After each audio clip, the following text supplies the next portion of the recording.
David is born in 1040, not 1050, right? But Moses is leaving off, as we saw, at 1050 BC when, Messiah's going to be rejected in the form of God King, and Saul's going to be picked instead. Well, that's a 10-year difference, isn't it? Yeah, okay. And then we have another little wrinkle. Scholars actually think that Isaiah started his ministry in the same year that Rome was born, which they call 753 BC. You see that in the upper right-hand corner. See? Calculator. Calculator. Okay, well then Isaiah would have had another 10 years, another 13 years. Watch this. Remember I said 42 right here? 42, 42, 42 as sevens. Okay, as sevens.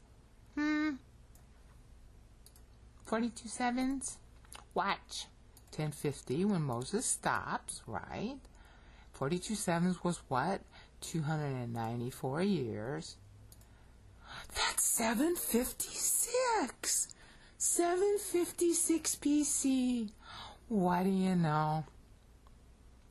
Now that's a date that even ISBE Encyclopedia thinks is valid for Isaiah's beginning of his ministry, which is about 2 years prior to 754, where a lot of other scholars think. But of course, as we've seen before, if you have a rounding problem for beginning and ending of the year, 756 could be 754 quite easily, and even 753, depending upon what year is being referenced. Because, see, we do not know, see, I'm speaking with a different voice, that must mean I'm a different person. We do not know exactly what month it was, or at least I don't yet know, what month it was that Israel rejected God as king. So depending on what month that was, when you're counting the years, and Isaiah is always adjusting for beginning and ending of year in Isaiah 53. Depending on that, well, it could be 1050, or we might have to call it 1049. Okay, minus 294, and we get to 755. You see? And of course, then we got our problem with BC and AD being 1 BC, and then it jumps to 1 AD. So depending on how the scholars are counting BC and AD dates, we got a 2-year variance. But God seemed to have taken all that into account, huh? Because 1050 minus 294, Isaiah's ministry then, you could say, is 756 or 754. The 754 being something scholars kind of agree on. So either way, honey, either way, 42 sevens is telling you when this chapter was written. Or when he wants to begin the dating of this chapter. Take your pick. He's talking about himself. It's autobiographical, just like it was autobiographical here with Moses, telling you, hi, I'm writing 441 years after Israel became enslaved. It's a dateline. And we've seen it now with Isaiah checked 2 ways. I haven't gone through all the ways that this thing works, okay? But we've seen it checked 2 ways that, oh yeah, that probably means when Isaiah started his ministry. Okay? Whether you want to call it from David's birth, minus 294, which is 6 years before Uzziah dies. So that ties to what he says in Isaiah 1. Or you want to say it's measure it from Moses, okay? And subtract the 294 from that. And that's closer to the date the scholars think Isaiah began his ministry. Oh my! God sure thought of everything.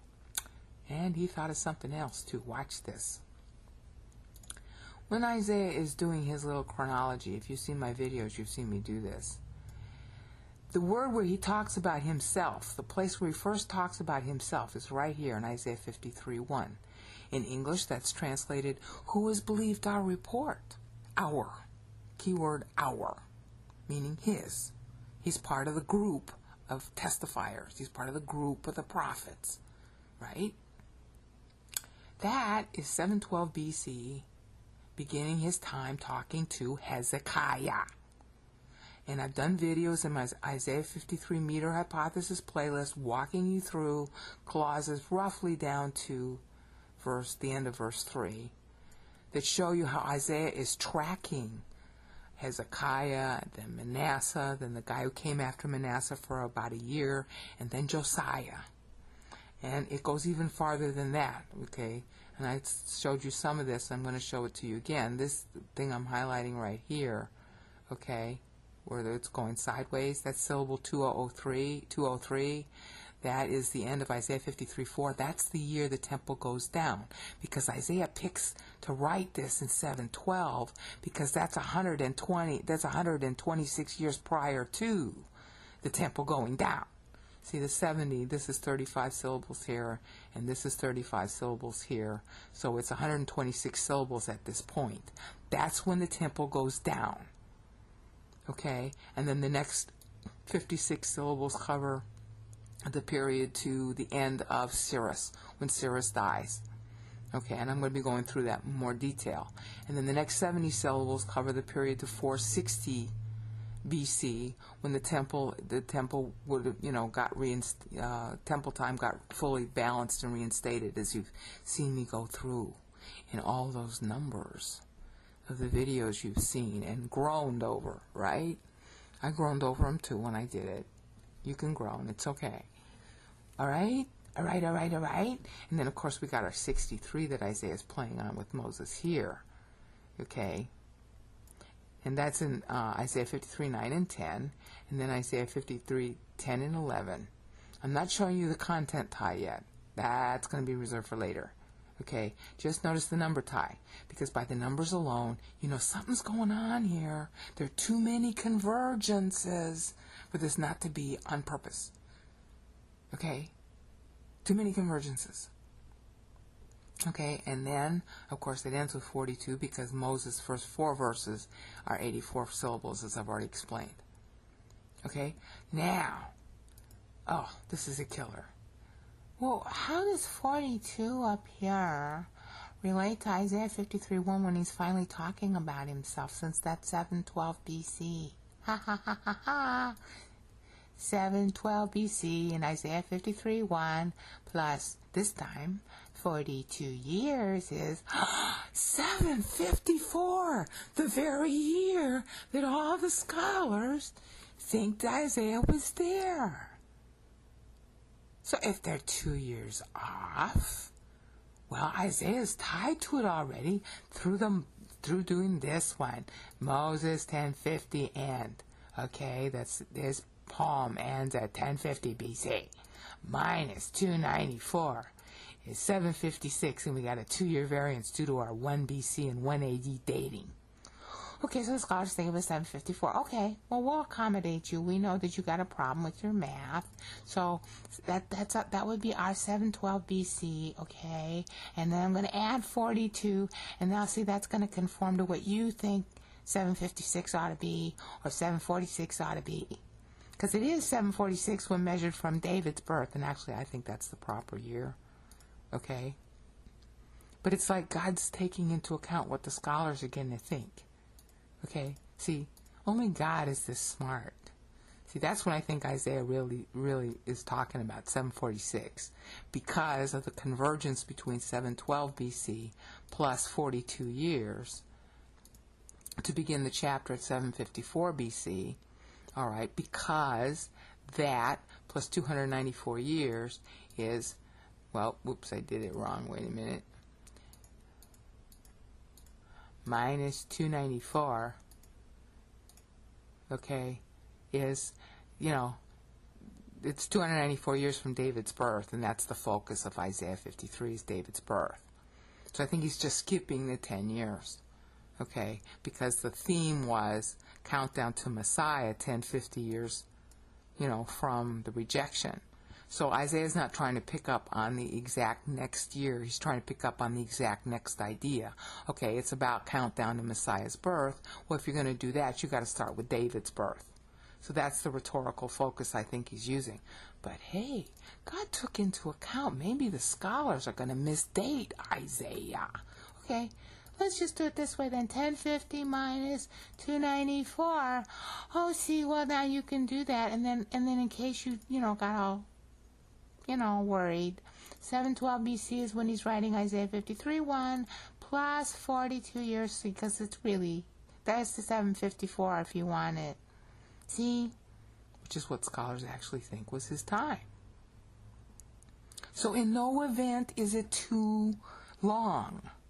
You see that? Either way you want to count it, it's happening toward the end of Azariah. It's happening toward the end of his life. Okay, so it's not at all far-fetched that he lasted this long. Okay, whether you want to say it's 756, say 756 minus 686 when Hezekiah dies, that's 70 years. Well, 70-year lifetime is normal. Okay? And if instead you want to say it was from 746 to 686, okay, 60 years is normal. And of course it could have been 80 years or 75 years. Everybody knows he died under Manasseh, who was Hezekiah's son and a very bad guy. See, this is Manasseh. Now, Manasseh co-ruled with his dad. Okay, that's why you got an overlap here. The scholars, I took these dates for the kings, I took straight out of the NASB Bible that I have, the hardback. I have an NASB Bible hardback, which lists the kings. It's by Zondervan. Some of those dates are wrong, but I haven't audited them all yet, so I'm just leaving them in here for now. So these are standard dates that scholars accept. So I'm not playing games with the numbers, okay? But God sure knew what we would need to know, huh? So now you got 42, 16 ways to Christmas. We know when this was written, okay? And there's nothing odd about its timing. So now we're going to go into the next segment about this thing right here. See, we've established when Isaiah is writing. Okay, 42 sevens from David's birth, 1050 years from Abram's award to David's kingship. That's what I need to go here for. Now let's have another look. Okay. Abram, again, this number ought to be familiar to you now. Abram matured in 2046 from Adam. 1050 from that is 3096. And what did we see 3096 was? Right here. That's when David is first crowned king. Okay? See, the theme is first David to last David. Okay? So Moses had picked 1050 years. See, well, here's back to Moses. The flood was 1050 years before Moses writes. This is a palindrome again. Okay? Flood was 1050 years before Moses writes. 1050 years after the 350 syllables is Messiah's scheduled birth. And why does Moses make it like that? Because Israel's going to be rejecting him just before the critical time for the world. Okay? So he's warning Bill Robinson, warning in the year 1050 BC, what we would call 1050 BC, which is really 3056 from Adam. You're going to be in trouble, Israel. You're going to reject your king. And so 1050 years after that is when Messiah has to be born, but he ain't going to be born if something ain't done to preserve the world so it can get to this point and the people can vote. Yeah, and that's where David comes in. If you don't believe that the Bible is from God at this point, I can't help you. Moving on. Since Moses was focusing on 1050 prior to when he was writing and 1050 after when he's writing, Isaiah does the same thing. There are 1050 years from Abram's award to David's kingship. We just saw that. Abram, 2046 from Adam, he's mature. 1050 plus is when David is crowned king at Hebron. That's backwards. That's Isaiah looking backwards from David. Okay, from David's birth. He's looking backwards. Okay, now, Messiah has to come and die. See, Moses was looking at Messiah has to be born by 1050 years after the 350. But since the theme of this is first to last David, okay, and of course, as you might remember, Isaiah 53:11 is about Messiah dying for the people and inheriting them. Isaiah 53:12 is about inheriting the people. Well, then the deadline, the ending point in Isaiah 53 is death, not birth. Okay? So, okay. We had already talked about how the millennium was supposed to occur 4200 from Adam. We had already talked about how 57 years prior, Messiah had to die successfully because that's the 1000th anniversary of David's death. Okay? So Messiah has to die 4143 from David's death. Okay, but Moses, when he wrote Psalm 90, didn't do it that way because David hadn't been born yet. Alright? So in order to track, see, this is how you know he's tracking the Moses rather than the actual facts. Moses, see, 1050 from, well, let's do it this way. Moses is writing in, okay, 2706. That's when he writes from Adam. I got to do it in the from Adam format so you'll see this. Okay? 350 is the number of syllables equals number of years of his poem. Wait a minute, I did it wrong. Going back and forth between BC AD, I get confused. Okay, 2706 is when he's writing. Now we have to add, not subtract, 350 more years, which is 350 syllables in his poem, and we get to 3056. That's when Israel rejects him as king. Okay. But if we keep going on to the next 1050 years when he has to be born, that's 4106. Okay? 4106 is 1050 years after the end of Psalm 90. That's what Moses is balancing to in advance. See, it's 1050 years in arrears and 1050 years in advance of his poem. Okay? So in order to track to Moses, Isaiah isn't going to follow when David actually dies. Okay? He's going to follow, well, he actually does. He does both. He's going to be following when Messiah should die, had David matured 3 years later than he did, in order to track to the same number of years. Because why? Because it's a 40-year ruling. Okay? It's a 40-year ruling. So watch this.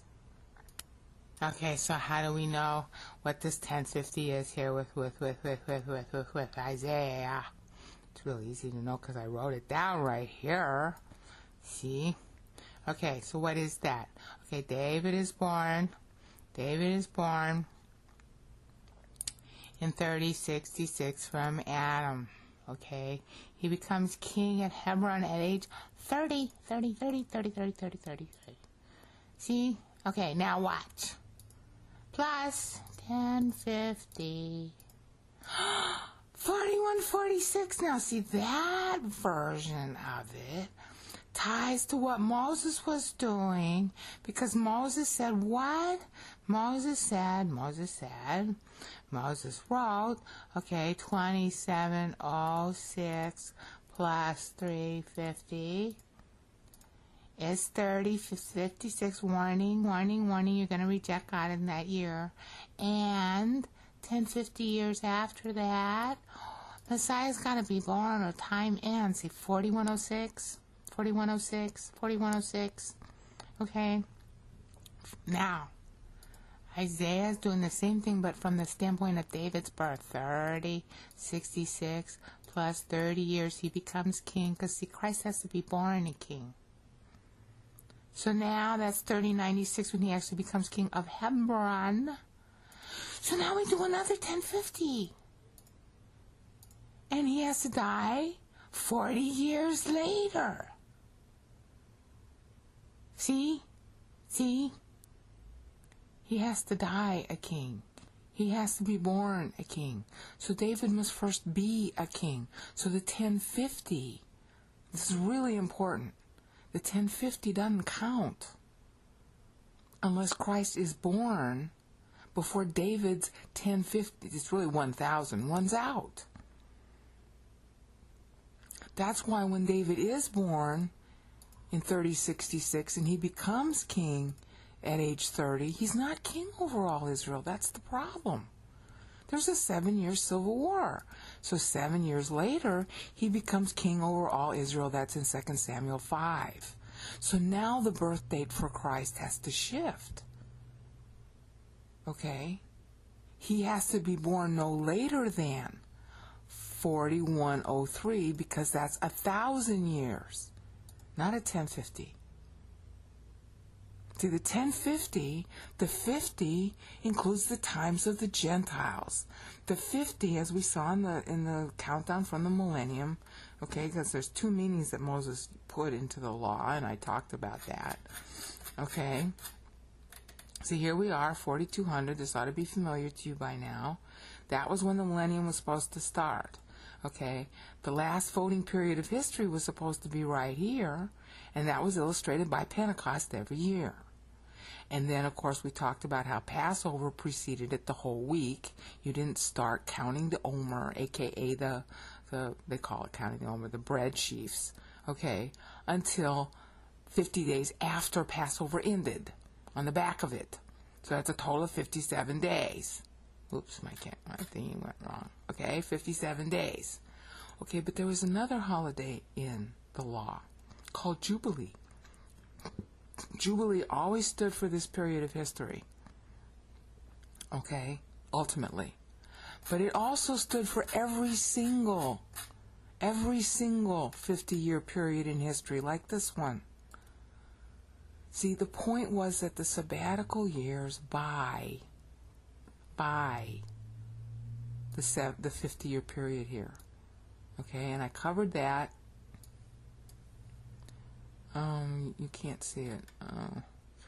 Hold on. See this thing in cell A2? That's a link. Page 15 of that link explains how the sabbatical years by these 50-year voting windows for unbelievers. Okay? They had to vote every 7 years. Israel had to vote. And that would total 70 years, and it ties to the actual 70-year voting periods of history too, as we saw with the temple. But the idea was that because she's doing what she's doing, the unbeliever has time to vote for God. Okay?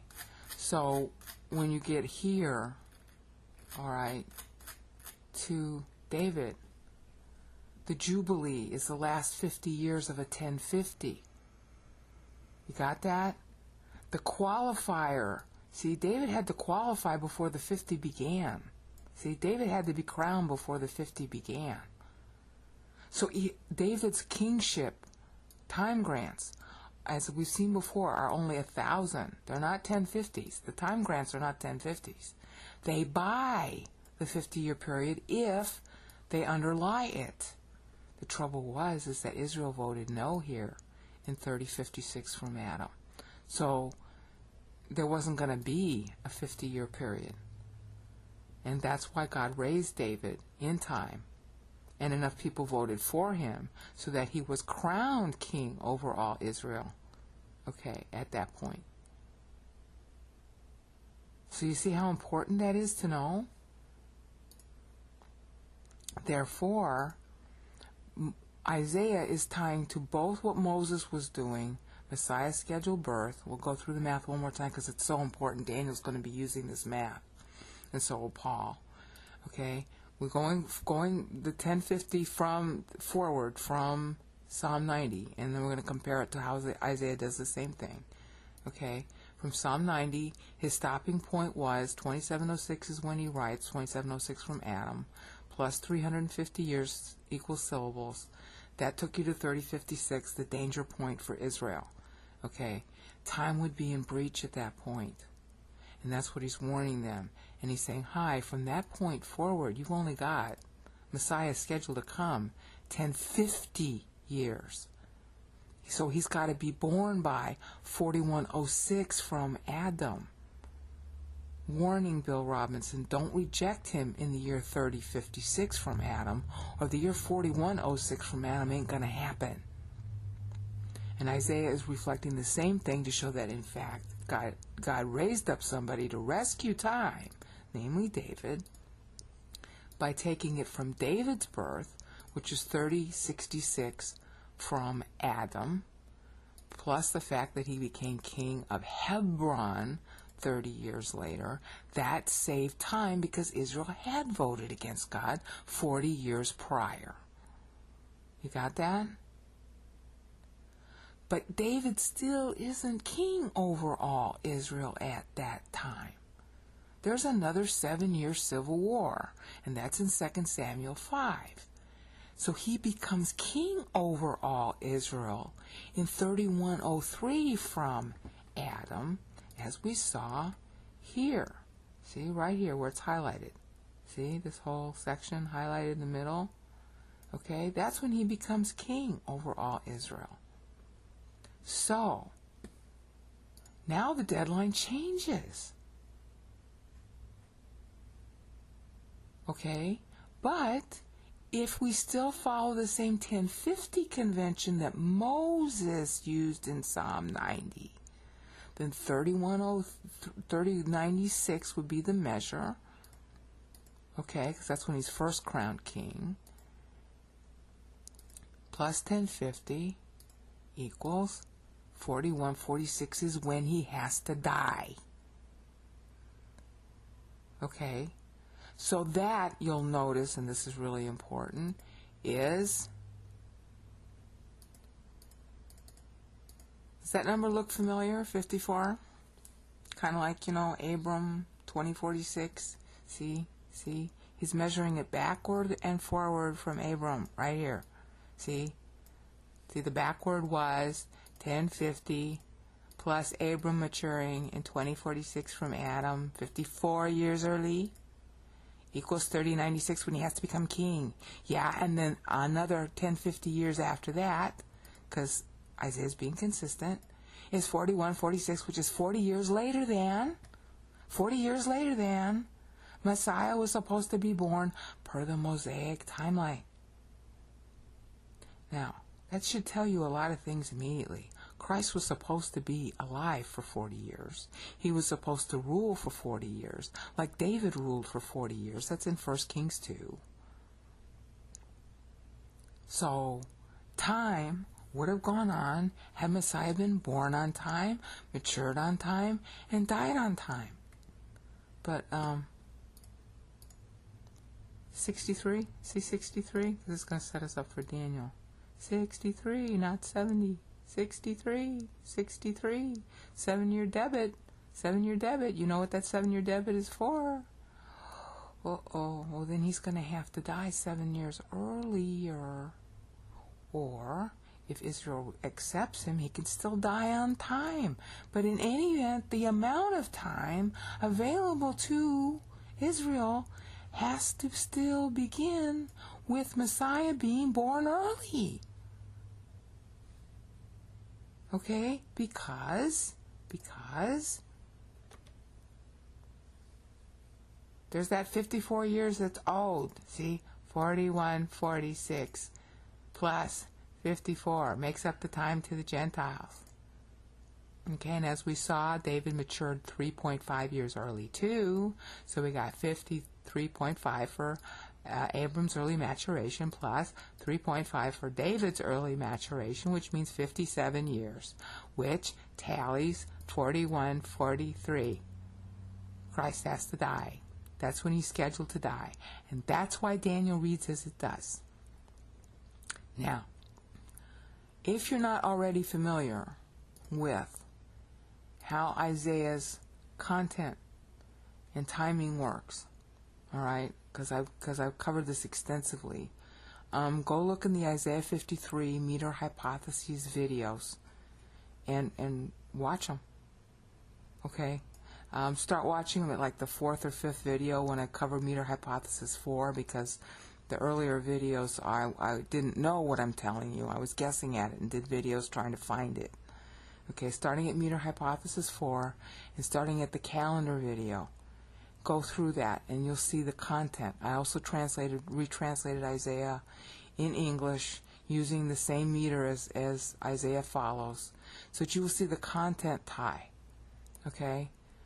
But here, just through the numbers alone, you can see, you can see the content tie in the Psalm 90 playlist too. I compared both of them.